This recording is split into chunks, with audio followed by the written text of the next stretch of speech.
de libros sapienciales que también quiero que lean.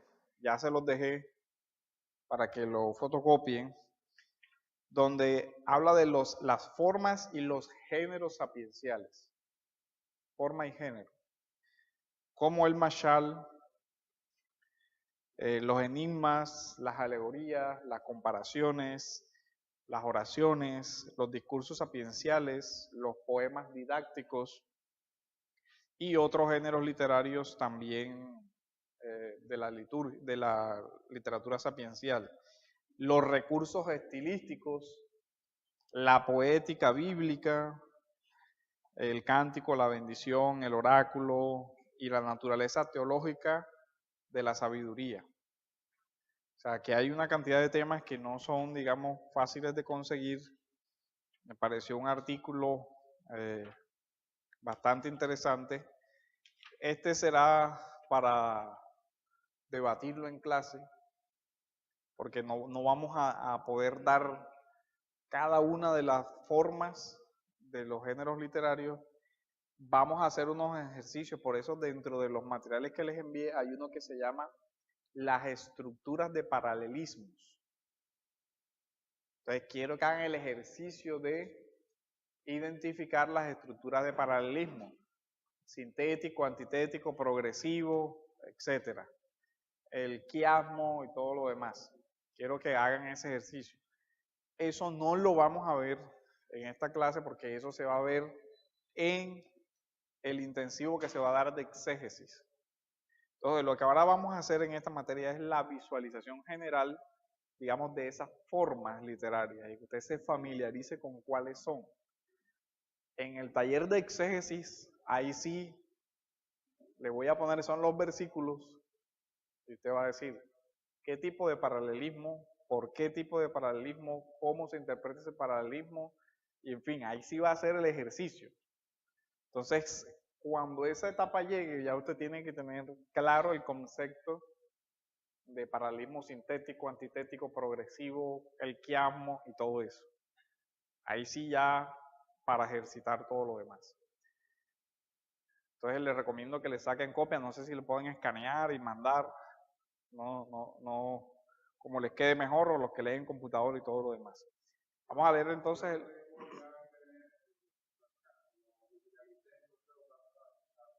ok, y a los correos y ahí lo reenviamos, el que lo quiera imprimir lo imprime, el que le quiera sacar copia le saca copia, en fin. Job 28-23 define la sabiduría en cuanto a la moral práctica. El temor de Dios, esa es la sabiduría, apartarse del mal, esa es la inteligencia. ¿Qué tipo de paralelismo es ese? A ver. Ajá. ¿Quién dice? Ajá. Además de, ¿quién más dice? Job 28-23. Vamos a leerlo. Job 28. ¿Será que me equivoqué? 28-23.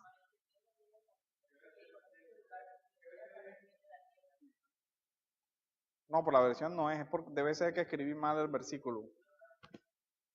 El temor de Dios es la sabiduría, apartarse del mal es la inteligencia. 28-2-3.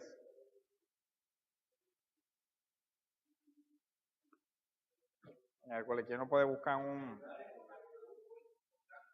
en concordancia? Cuando esté mal y ahora no me acuerdo cuál es. Dice, el temor de Dios es la sabiduría, apartarse del mal es la inteligencia. Debe estar en el capítulo 28.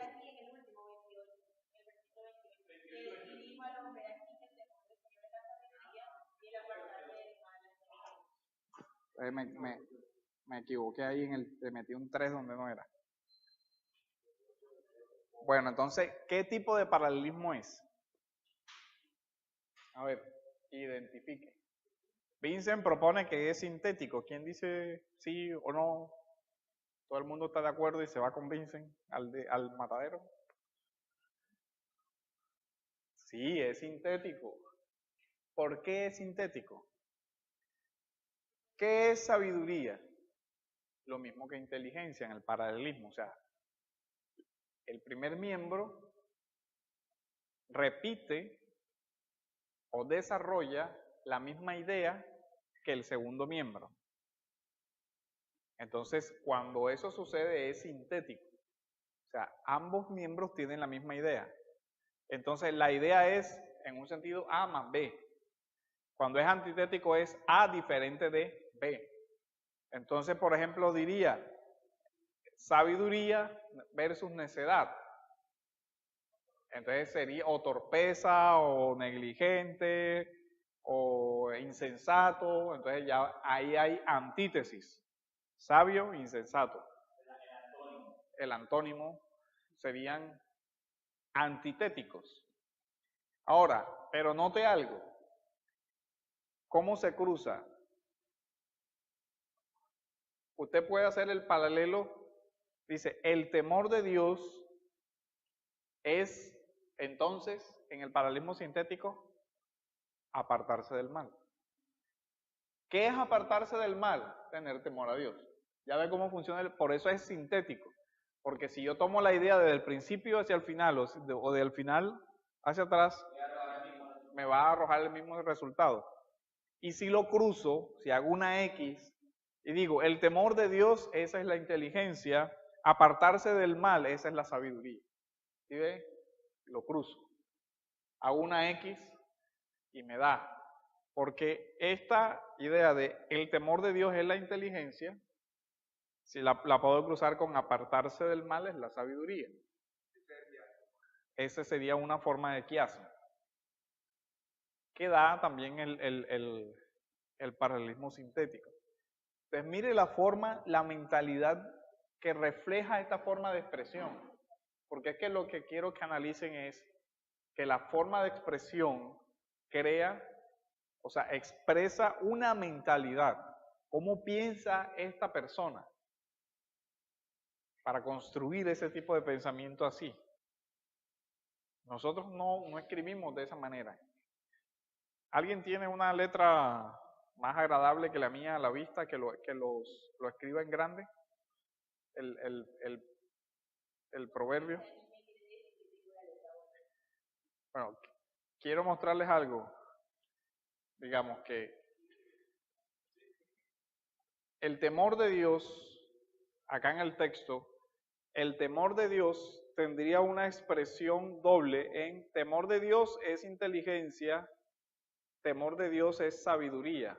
No quiere decir que las palabras sean exactamente las mismas, sino que inteligencia como desarrollo de la mente y sabiduría como esa mente que aplica ciertos principios a un caso concreto, se unen para formar una sola idea.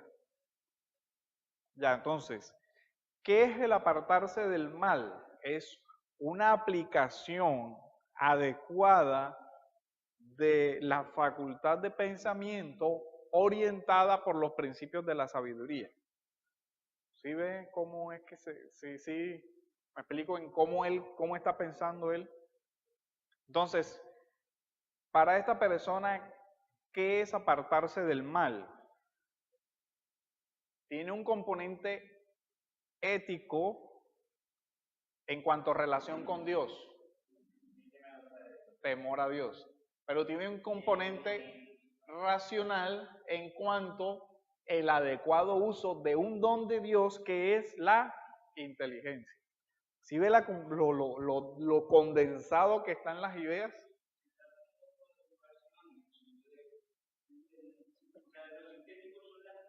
Ajá, las ideas, claro. Claro, o sea, es una forma y es un texto, ¿ah? Usted puede hacer un sermón con ese texto. La sabiduría como una relación con Dios. La sabiduría como una relación inteligente con Dios. El temor a Dios como la expresión inteligente del amor a Dios. En fin, te puede sacar una cantidad de principios que están ahí.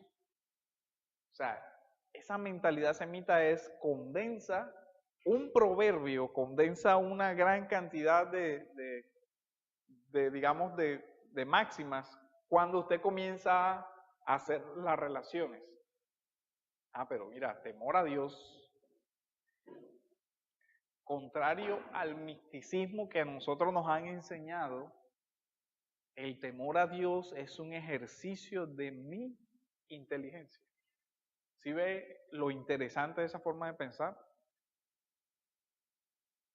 Ser inteligente es temer a Dios. Podría formularlo yo. Tú eres necio si no temes a Dios. Eres insensato, no estás usando bien tu cerebro si no temes a Dios. ¿Ya ves?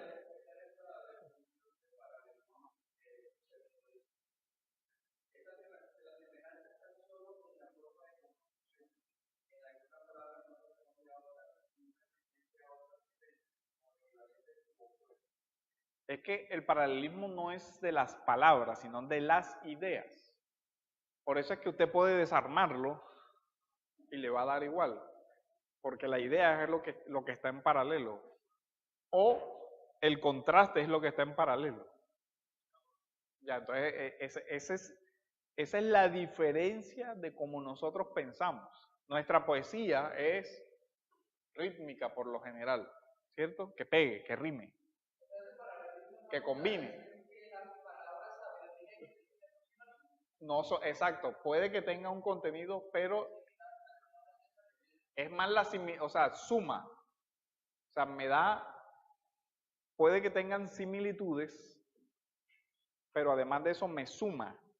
Porque ustedes con adelante van a ver que Hotma es decisiones prudentes o decisiones sabias. Inteligencia es uso de la racionalidad. Pero entonces, ¿eso qué me va a decir? Que las decisiones prudentes van relacionadas con un adecuado uso ¿de qué? De mi racionalidad. Ahí es donde es una síntesis, donde las ideas se unen, no necesariamente que sea un sinónimo, ni que el paralelismo antitético sea un antónimo. O sea, la idea se parece, pero no es que la palabra sea simplemente, no, esto es lo otro. Claro.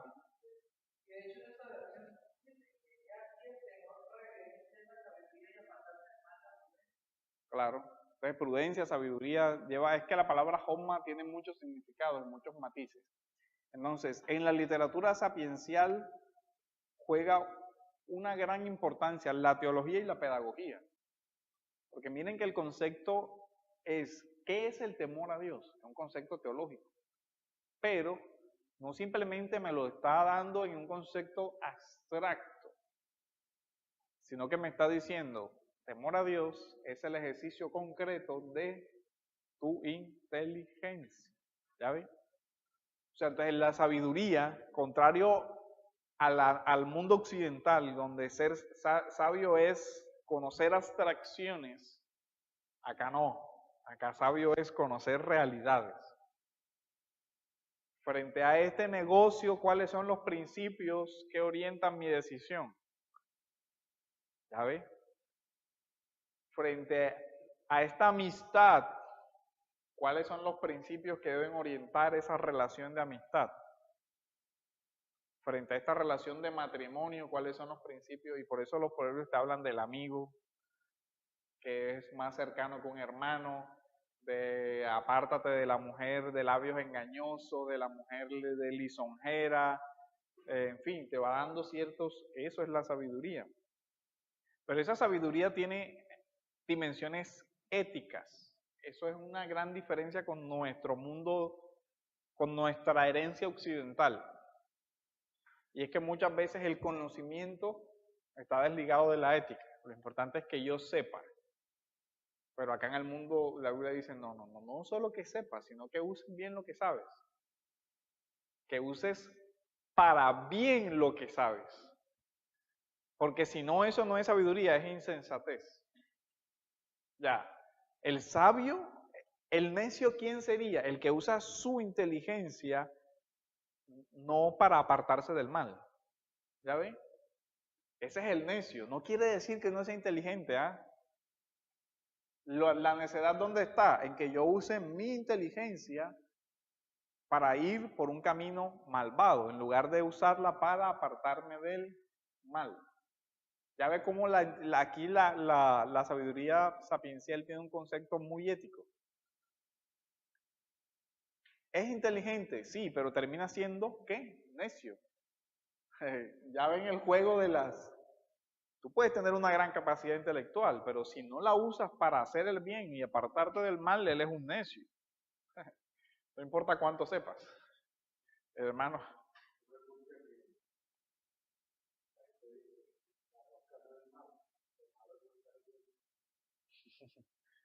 ahí hay inteligencia. De acuerdo al salmo que vimos, de acuerdo al que dice el primer salmo, camino, bienaventurado el varón que no anduvo en mayorías.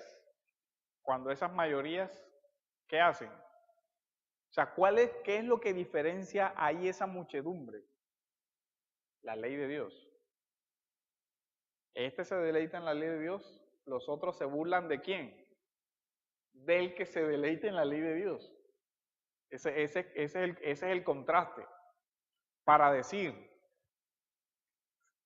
a pesar de que este está aparentemente solo, realmente hay una diferencia fundamental entre unos y otros, y es la diferencia entre la vida y la muerte. Tamaña, pequeña diferencia. Este es un árbol regado que produce fruto, y este es una hierba seca y muerta que solo sirve ¿para qué? Para ser quemada y producir fuego. Si yo soy una persona inteligente y veo un árbol que me produce fruto, ¿lo corto? Yo prefiero quemar el tamo, no cortar el árbol. Ese es como el... Ahora, pongámosle que esa persona inteligente es Dios. ¿Qué prefiere? ¿Cortar el árbol bueno para hacer leña o quemar la paja? Entonces dice, ahí está la diferencia. El hombre de Dios, ahí está como los contrastes. O sea, hay un juego de imágenes que si uno lee a la ligera no se da cuenta.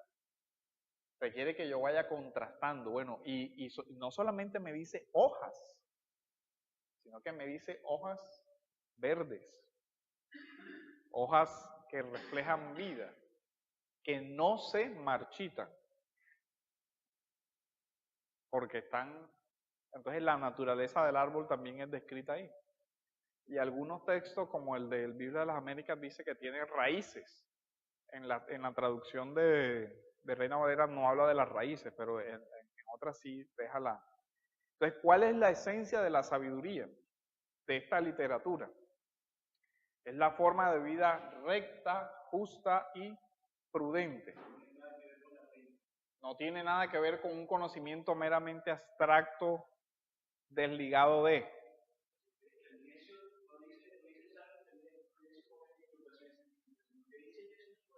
No hay Dios. Entonces, ahí es donde la sabiduría tiene un componente en la Biblia ético. No solamente que sepas, sino cómo usas lo que sabes. Porque yo puedo usar, Proverbios por ejemplo dice, que muchos usan su sabiduría con astucia para engañar. O sea, es inteligente. Desde nuestro punto de vista diríamos, caramba, esa estafa fue una estafa maestra. Como la película. O sea,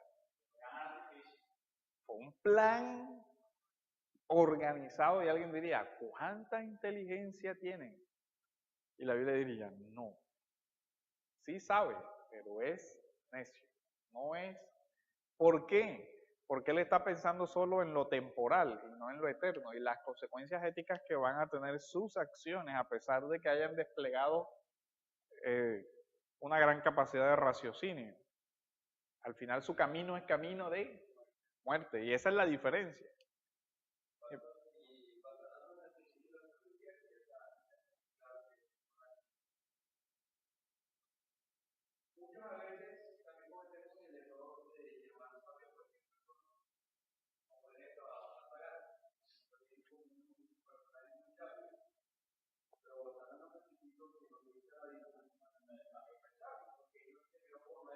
Ujú. Exacto, ese es el mensaje de la escritura, dice. No quiere decir que no tenga conocimiento. Lo que pasa es que en la Biblia no se desliga el conocimiento, no se desliga la inteligencia y la sabiduría del obrar del temor a Dios.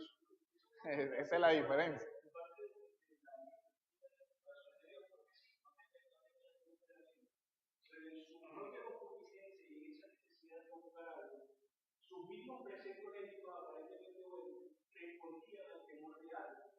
Ujú. Es que toda cosmovisión en esencia tiene una connotación religiosa y sobre todo que incluso fíjense que Gandhi reconocía el valor sabio de la Biblia en cuanto al Sermón del Monte especialmente.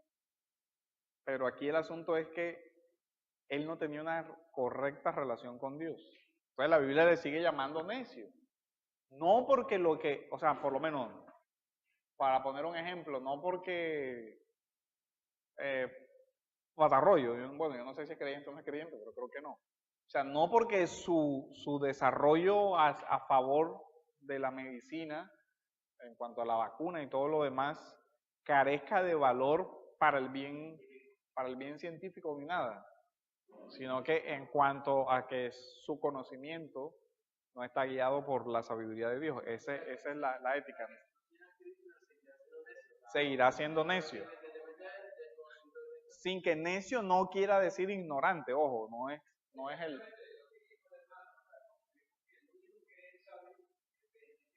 Exacto. ¿Por qué? Porque la sabiduría aquí tiene un componente ético.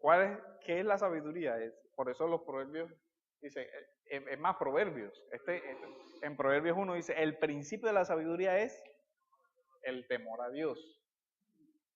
Pues lo une con una relación con Dios. Ahora, hay que recordar aparte que el ser humano fue creado a imagen y semejanza de Dios. ¿Eso qué incluye? Nuestra racionalidad.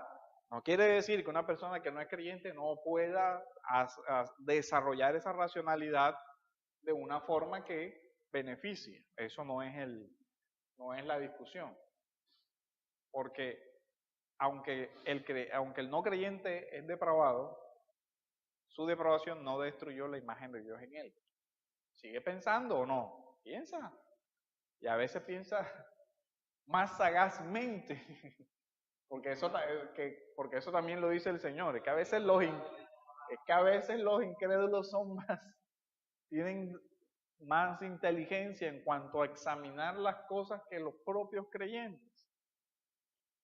Es como si te dijeran, mira la hormiga perezosa. O sea, mira ese incrédulo, mira lo que ha hecho. Y tú todavía deberías tener una visión mucho más amplia porque tú no solamente tienes la naturaleza, sino que además de la naturaleza tienes la ley especial de Dios. Eso debería darte una ventaja, ¿o no? Ahí está. ¿Cuál es la diferencia entre la sabiduría humana y la sabiduría de Dios? Porque como ejemplo, Atlético es sabio. O sea, él es la fuente de la sabiduría. La sabiduría humana es solo el producto del desarrollo de las capacidades de pensamiento humano, que estamos diciendo, no lo negamos. Solo que el sabio en la Biblia no tiene solamente sus facultades, sino que el texto de Santiago nos dice, quien tenga falta de sabiduría, pídala a Dios. Y mi mente puede llegar a comprender, por lo menos con relación a la ley natural. Yo recuerdo hace años que discutía con alguien el tema de la ley natural y él me decía, pero es que por la ley natural la persona no puede llegar a percibir 100% bueno o malo, porque por ejemplo la teoría de la ley natural aplicada a la raza, como lo hizo por ejemplo Hitler, diciendo que una raza es mejor que otra, no puede ser zanjada solamente usando la ley natural, porque la ley natural te habla de que hay ciertas adaptaciones mejores que otras. Y esa teoría lo que demostraría es que realmente el que es mejor sería el negro, porque tiene más capacidades musculares, adaptación, elasticidad, resistencia a trabajo por el sol, por el color de la piel lo protege más de...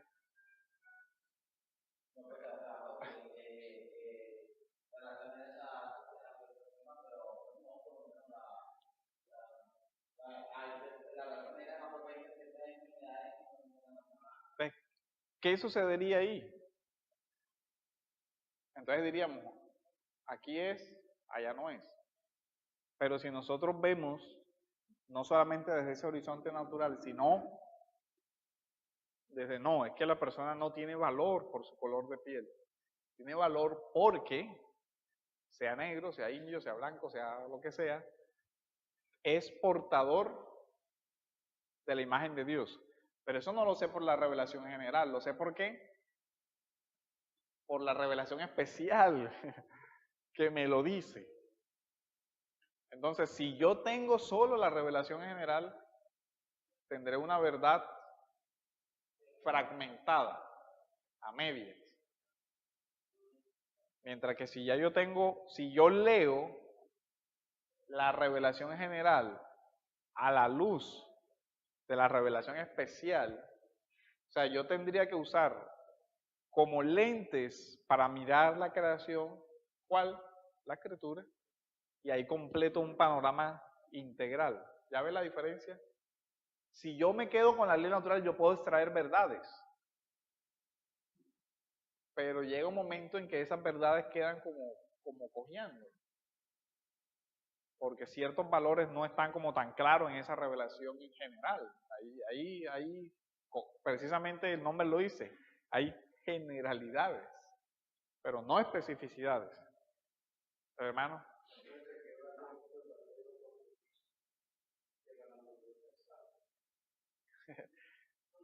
Exactamente, porque él solamente está viendo una parte, no el todo. Y cuando tú conviertes la parte en el todo, ¿qué tienes? Ya no tienes una media verdad, la has convertido en una falsedad porque tu único lente es ese y estás desconociendo el otro. Entonces ahí es donde ya está el asunto. Entonces cuando él convierte la naturaleza en todo lo que hay, está negando la posibilidad de un conocimiento que esté fuera de ese círculo. Mientras que el creyente dice, no, al contrario, yo sé que aquí hay mucha sabiduría, pero yo sé que necesito los ojos de la fe para leerlo. Ponerme la lupa de la fe y leer. Esa es la diferencia entre la interpretación creyente de la realidad y una interpretación atea de la realidad. Yo puedo decir, la presencia de sentimientos en el ser humano no es explicable solo por la bioquímica del cerebro, sino porque hay una imagen y semejanza de Dios. Claro, aunque es cierto que alteraciones bioquímicas del cerebro afectan mis emociones, el que yo sea emocional no solamente obedece a mi bioquímica del cerebro. Entonces, una verdad no, si yo dejo la verdad solamente ahí, yo diría, bueno, o sea que hay una forma en que todos podemos ser felices inyectándonos ciertas drogas que active permanentemente la felicidad. Entonces, seamos felices inyectándonos.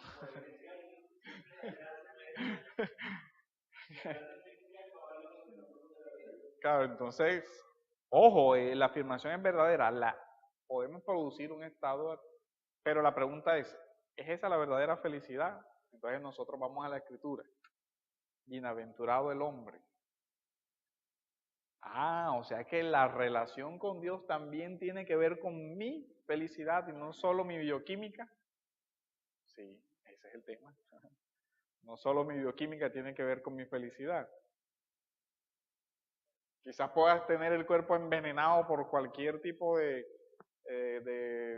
radiaciones que intentan quitarme un cáncer, pero puedo seguir siendo feliz porque no solamente es un estado de gozo, de paz, de paciencia, de asumir como una voluntad de Dios mi enfermedad y decir, bueno, voy a intentar recuperar usando un medio de la gracia común y si no, de todos modos muero tranquilo. Porque yo creo que hay una trascendencia de mi vida, hay una esperanza de mi vida, una resurrección. Ese es el sabio. Entonces, la sabiduría en la Biblia es una forma de observar, analizar, enfrentar la existencia humana. Desde la fe. desde valores como la honestidad, el perdón, la prudencia, el amor, la paz, el respeto, la dignidad, el decoro, la justicia.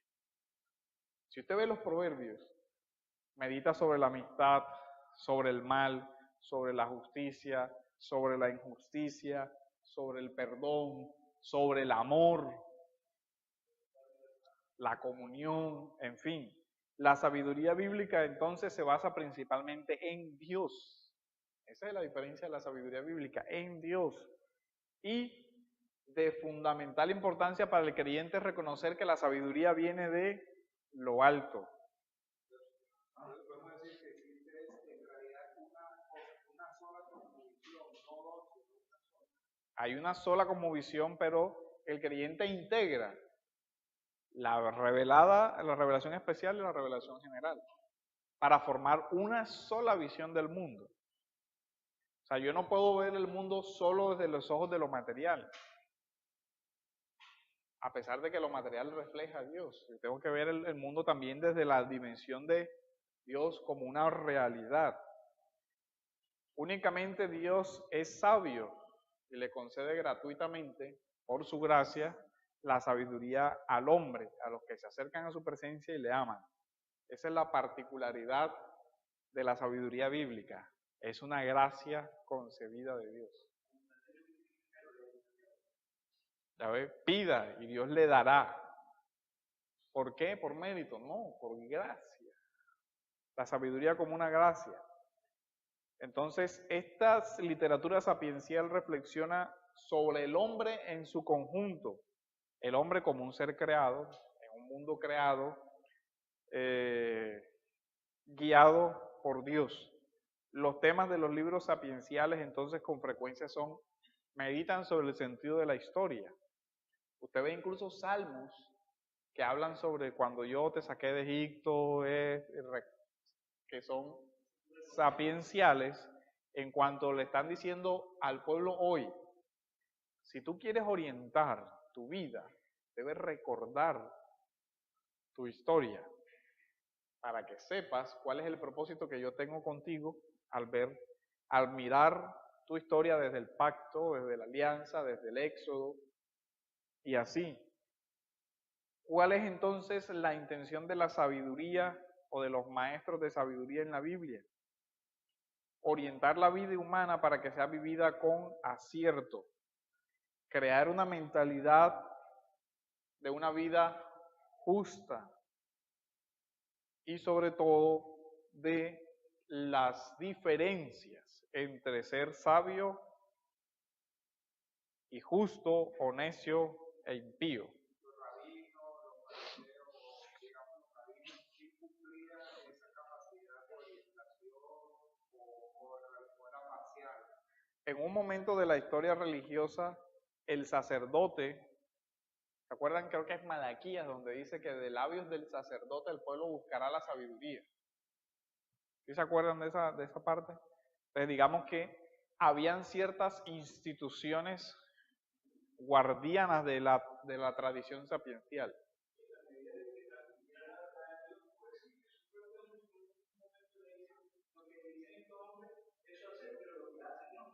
El mal ejemplo que das no. Entonces nosotros vemos, por ejemplo, que los reyes, había escuelas para reyes y lo que se les enseñaba era los principios de la sabiduría. Entonces la realeza, en un sentido, debería ser portadora de esa sabiduría, porque un rey debería ser un rey sabio, vivir y guiar a su pueblo de acuerdo a los principios de la sabiduría.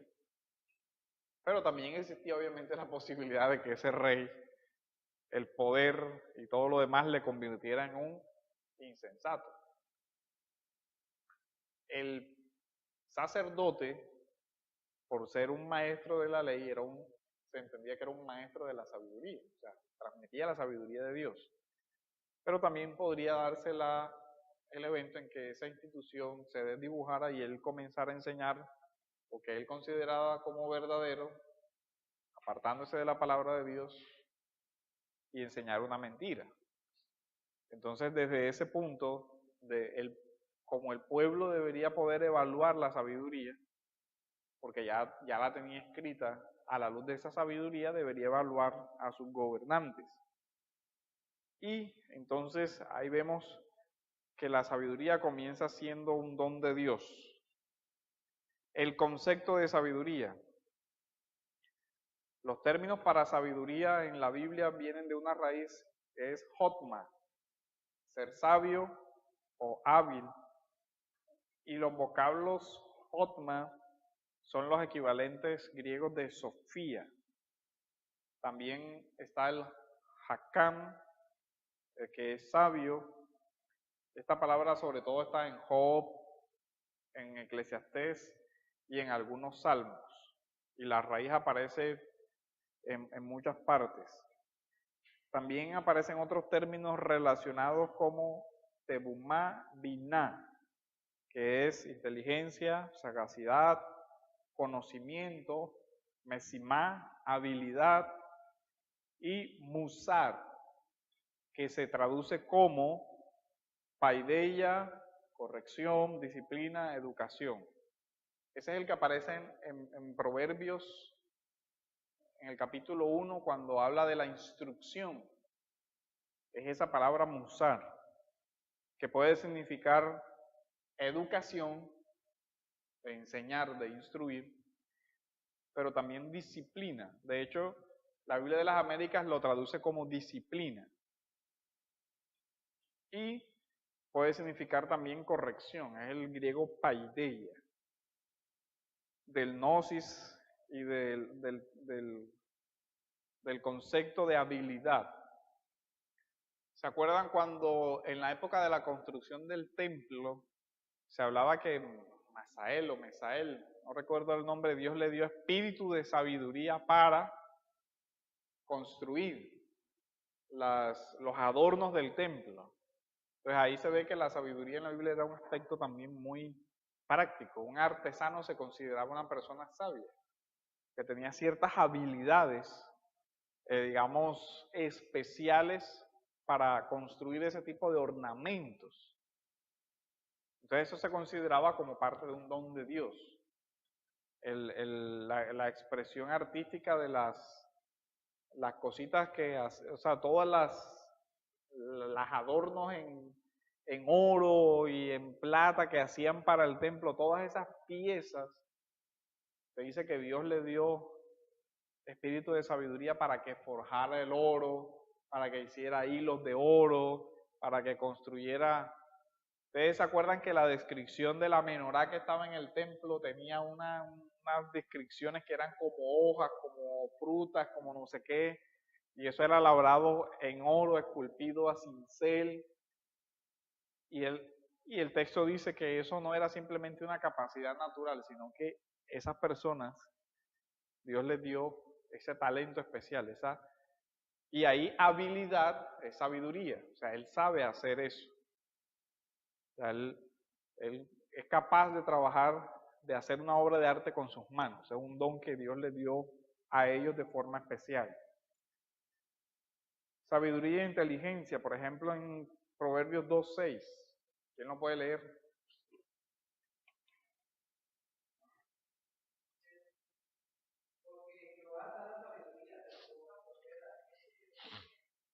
Entonces, la sabiduría como un don de Dios. Deuteronomio 4:6.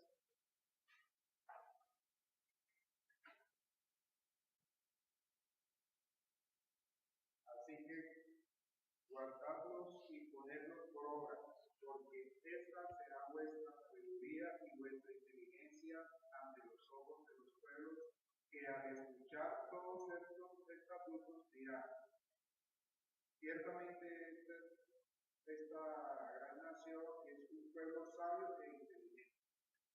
¿A qué se refiere ahí?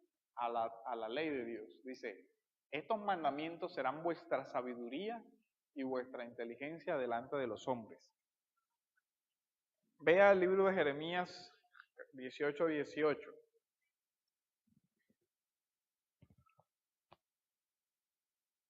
¿Quién lo puede leer? Y otra persona que vaya buscando en el primer libro de los Reyes, en capítulo 4.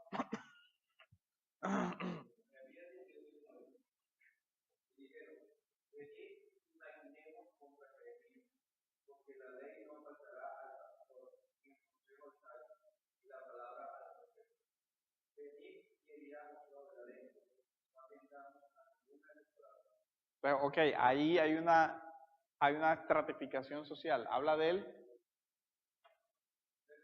el sacerdote, el profeta y el sabio.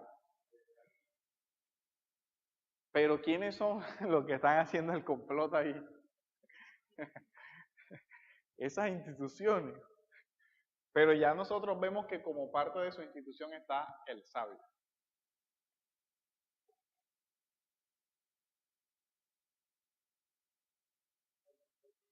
Ya.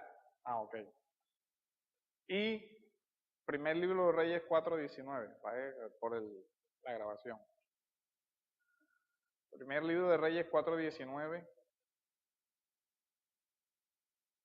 Geber, hijo de Uri, en la tierra de Galaad, la región de Sehón, rey de los amorreos, y de Og, rey de Ese es el primer 4:19. No, es la época donde dice, y Dios dio sabiduría a Salomón. La oración de Salomón. Anoté mal. Bueno, Salomón es...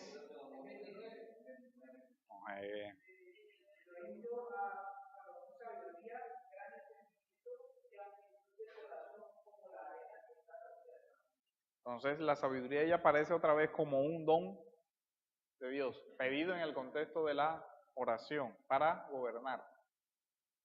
Entonces el ideal de la escritura es que gobierne un rey sabio. No solo por su conocimiento, sino porque teme a Dios. Y dice que la sabiduría de Salomón sobrepasaba a todo lo de los hijos de Oriente y a la de todo Egipto. Fue más sabio que hombre alguno y su fama se extendió por todos los pueblos en derredor. Y dice que profirió 3,000 refranes o proverbios. Y sus cantos fueron 5,000. Dice que disertó acerca de los árboles, desde el cedro del Líbano hasta el hisopo que nace en las paredes. ¿Se acuerdan del Salmo 51 donde dice, límpiame con hisopo, seré limpio? Entonces todo y acerca de los animales, de las aves, de los reptiles y los peces. De todos los pueblos venían para oír la sabiduría de Salomón, de parte de todos los reyes de la tierra a los que habían llegado su fama y su sabiduría. Entonces ahí vemos el concepto de sabiduría que maneja la escritura. Proverbios 24:3.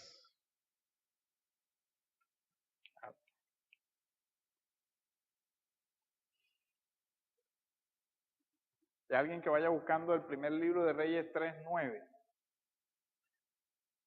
Y otra persona que vaya buscando Génesis 41:39. Con sabiduría se edifica una casa y con prudencia se afianza.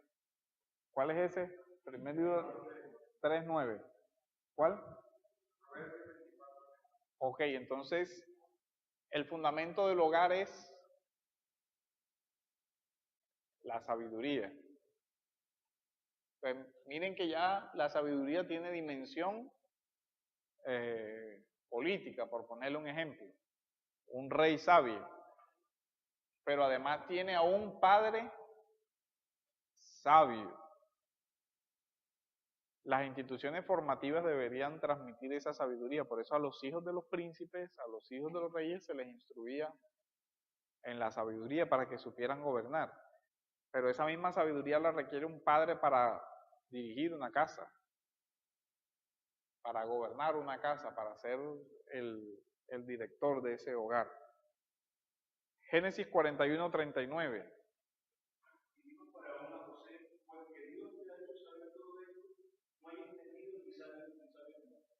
Ahí comenzó, digamos, ese es uno de los referentes más antiguos de la tradición sapiencial, José. Otra vez el rey sabio. ¿A ustedes no se les parece algo semejante a la República de Platón, el ideal de gobernante del rey sabio?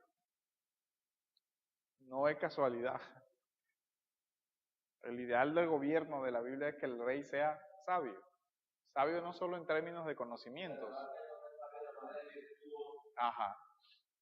¿Cuál es ese? Claro, sabio no solamente que sepa, sino que, claro. Entonces, ahora, primer libro de los Reyes 3:9.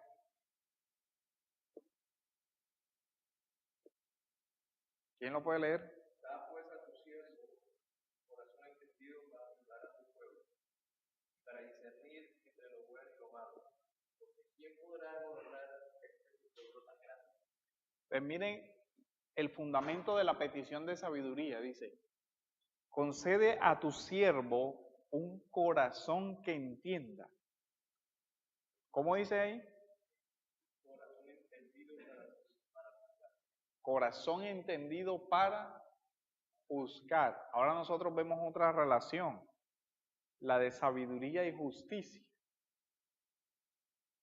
Entonces, la literatura sapiencial también medita sobre lo que es justo. Exactamente. La raíz de la justicia está en la sabiduría y la raíz de la sabiduría está en el temor a Dios. Y por eso el sabio, ¿se acuerdan en Deuteronomio? Por allá en los profetas se hablaba de que el sabio, el juez debería ser alguien que Dios pusiera eso como su don, porque requería un discernimiento para, digamos, separar la mentira o la apariencia de la realidad y juzgar con justo juicio. Claro, refleja un juez que va más allá de las apariencias, en un caso donde no había forma de conocer. Resuelve con justicia. Pero ven que aquí el asunto no es solamente un asunto de búsqueda privada del conocimiento, sino de una relación con Dios. Dice, concede a tu siervo un corazón orientado hacia el bien, un corazón para juzgar a tu pueblo, para discernir entre el bien y el mal. Pues ¿quién será capaz de juzgar a este pueblo tuyo tan grande? Los motivos de la sabiduría. Y ahí está el asunto. Los proverbios, pero fíjense que los proverbios no hablan de la sabiduría como un bien, digamos, privado e inaccesible. ¿Recuerdan el proverbio que dice que la sabiduría alza su voz en las calles, toca las puertas de nuestras casas? Dios habla, se revela por su creación y se revela por su palabra. Pero a la salida de la ciudad y todo eso clama la sabiduría por las calles. Creo que es el Proverbios 8.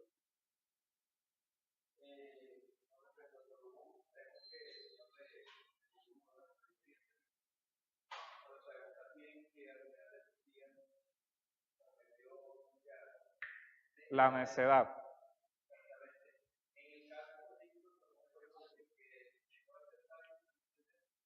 Sí, al apartarse de la voluntad de Dios de esa forma, degeneró en una necedad.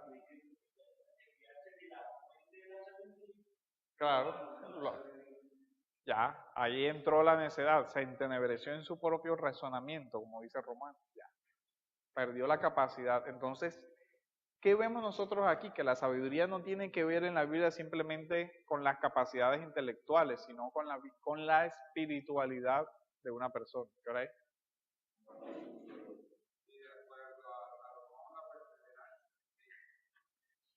Entonces hasta ahí vamos a desarrollar. Yo les voy a mandar la primera lección y para la próxima clase lean el capítulo que les dejé, que vamos a... no, ese se los imprimí, pero creo que sería bueno que alguien le sacara... ¿Lo escaneas? Es que este es un solo capítulo. No tengo el capítulo solo, sino el libro completo, y el libro si no... Pero yo voy a mirar para ver si lo puedo escanear. Si no, si lo puedes escanear, lo puedes mandar. Bueno, vamos a orar para terminar.